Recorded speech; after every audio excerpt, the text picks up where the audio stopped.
I just visited the opening day of Nintendo's store in San Francisco. I'm still rather surprised that the store would be established here before Seattle, Los Angeles, or Orlando, but I welcome it. The store is located at Union Square, a frequently transited public area anchored by a Macy's and other shops along with convenient underground parking. It's also a pretty decent place to watch the iconic Chinese New Year's parade. The simplest way I describe Nintendo is as a video game company driven by the idea of play. Intellectual property, hardware, and software are means for people to engage in novel experiences. It reflects the brand's heritage as a toy maker instead of hardware or software makers. I recommend checking out sometime the website before Mario because it shows the toys that led into the present-day Nintendo. Having said that, Nintendo's recent forays into theme parks, merchandise, and animated movies puts them in more direct competition with Disney rather than other competitors in the video game space. Anyways, those unending theme park lines prepared me to line up just to enter a store on its opening day.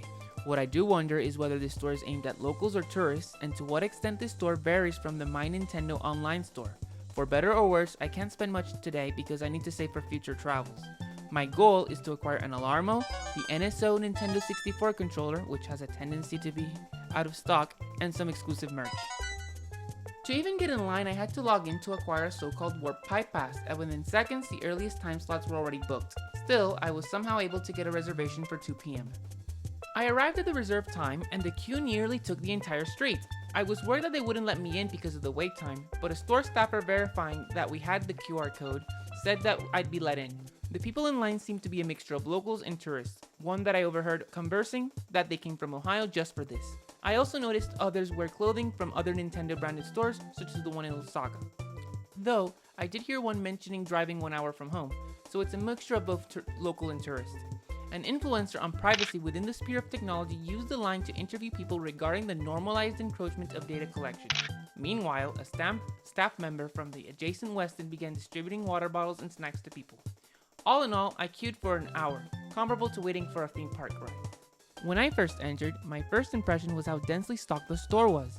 This makes the showroom feel larger despite the small space. In the first floor, I saw a mixture of San Francisco store-specific merch, specifically a design that had the different franchises follow Mario, whose merch is also in the front. There are Mario t-shirts, plushies, bags, kitchenware, and the like. That book cover looks like the one that caused a stir a couple of years ago for allegedly plagiarizing the Super Mario Wiki. I wonder if they updated that book. The front of the store has a bit more space to allow traffic to flow between the second floor and the store entrance. Moving on to the second floor, I was greeted by statues of Link and Inkling Girl from The Legend of Zelda and Splatoon franchises respectively. The second floor, with a lack of windows, has more space to showcase wares, being divided by franchise, including Kirby, Pokémon, and Mario again. There's also a giant display for people to try out Nintendo Switch games. Mario Kart 8 Deluxe seemed to be the most popular game played there. I went against someone dressed as Mario at Cloud Top Cruise and won in part because motion controls were enabled on the Switch Pro controller. A staff member commented how the space will be ideal for watching Nintendo Direct announcements together. Adjacent are 4 TVs containing the same demos as the larger panel, of which I used one to play Super Mario Bros. Wonder. Behind is a small but densely concentrated cluster of amiibo.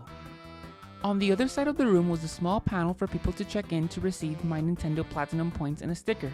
I had to log in and do the 2-factor authentication, so I suggest logging in advance should you find this important. Later I saw former Nintendo staffers and present-day podcasters Kid and Krista vlogging their opening day experience. I was rather surprised to see them at this late hour, thinking that they would have likely gotten an opening hour reservation. But alas, it seems that no one is immune to the uniqueness of online Nintendo services. I might have sardonistically commented as such. Oops. Anyways, towards the back on the first floor, they had the same display of the Nintendo Switch line as in the second floor, except with a tablet to customize the Joy-Con colors to one's liking. I wonder how long that display will last, considering that the succeeding model comes out in less than a month and isn't yet on display. Accessories were stocked here as well. I found the Alarmo and Nintendo Switch Online controllers in that section. An employee confirmed that the N64 controller is in stock for purchase if you have an active subscription. I really like how they display games in the store, each unit having a shelf directly tilted towards one's view and really allowing the box art to introduce their game to customers. I surprisingly saw the version of Pokémon Scarlet and Violet including the DLC. It's out of print, increasingly harder to find, and is the sort of item that be scalped or be absurdly expensive in the future. If this type of game is still available, I wonder if getting certain editions of games will actually be feasible without needless legwork. Having returned from the store, I bought an Alarmo, a mug with Nintendo characters, 2 copies of Pokémon Scarlet and Violet with the Hidden Treasure of Area Zero DLC for a total cost of $315.21. I didn't get the N64 controller because those 2 games made me spend $190 more than I intended. But I also got collectible Mario and Link coins for the opening day of the store. It's a shame that the collectible poster that was given to people who entered in the earlier hours was already unavailable by my allotted time.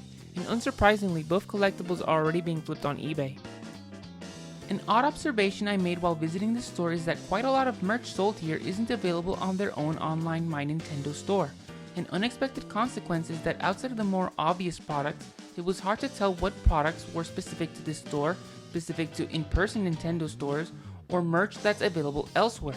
For example, while the Pikmin palette coaster set is available online, the wall clock doesn't have any listing. The Mario book I mentioned earlier is readily found in bookstores, but not on My Nintendo. This store also takes inventory from the Pokémon Center, examples being a Pikachu Kitchen Ceramic Mixing Bowl 3-piece set, and the Everyday Fun Kitchen Apron, but the aforementioned complete version of Pokémon Scarlet and Violet isn't available there.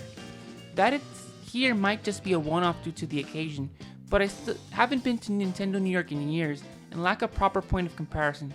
Still, the unseen availability of online stock is probably why I found going to Nintendo San Francisco interesting, despite usually overlooking their online store. I think locals will likely use this store to attend special events like Nintendo Directs, and to possibly buy games that tend to sell out like the Nintendo 64 controller or limited edition Nintendo games. Tourists will likely buy more of the merch, as it links Nintendo's IP with non-gaming audiences in an area of both tourist and local traffic. Nintendo actually announced that their next store will be open in Fukuoka, Japan. If Nintendo's goal is to spread the reach of their IP, where would you open another Nintendo store? Seattle? Las Vegas? London? I hope you found this interesting or helpful. Check out the description or comments for a picture gallery of my time in the store, and a written version of this vlog. And if you're still here, it'd really help me if you'd comment whether you'd rather watch travel vlogs like this, gaming videos, or both. Thanks for watching as the quest to question continues.